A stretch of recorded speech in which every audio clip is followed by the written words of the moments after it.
It is 32 degrees and the temperature is dropping. When the sun goes down on this night, the cold will start to squeeze in on you like a python. And if you're not prepared, it can squeeze the life out of you.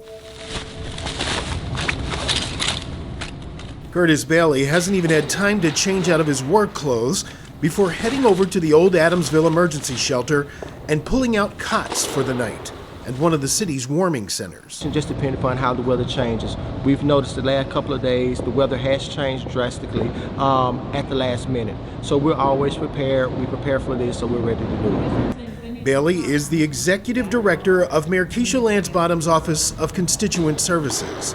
But tonight, he's just another volunteer manning the center so people with nowhere to go can come here. First of all, we're open to everyone and anyone that needs it. Everyone that comes here is not always homeless. So when it gets cold in their house or wherever they are, they will tend to come here and we provide that service for them.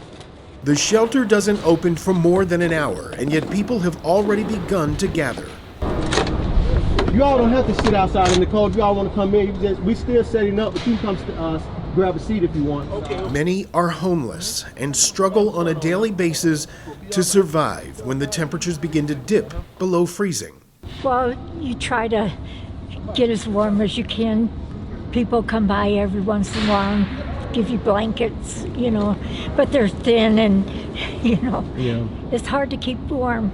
In solidarity, those who've come for the warmth now act as volunteers themselves to help set up for the 140 others who will arrive before the night is over. I'm not used to being in a shelter. I never really had to be outside. Children and babies are not strangers here. In fact, families have their own area. In this shelter here, we actually have a section off. So one side of the shelter, it would be for men. The other side would be for women.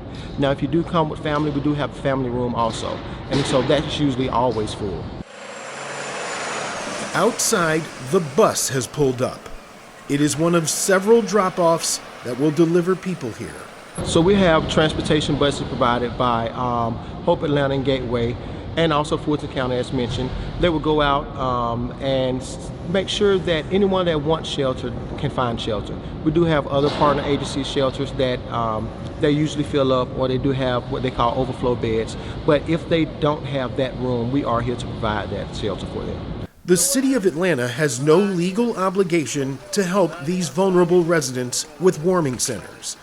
But under Mayor Bottom's One Atlanta principle, it does have a moral obligation to leave no one behind on a frozen night like this. It actually feels great to know that you're helping people that otherwise that wouldn't have heat. We also provide warm meals here also. So this may be the only meal that they may get within that day. Also, there are shelters here, there are showers here for them. So some people, this is their means to just restart that week back over, and we're happy to provide that. Nearly all of the 30 or so people who will oversee the shelter tonight are city employees, volunteering their time. They will not get paid for the extra hours, and in the morning, they will go back to work at their real jobs, with only the knowledge that they've given the gift of hope to someone in need. This is a blessing to me, For the City of Atlanta, I'm Keith Whitney.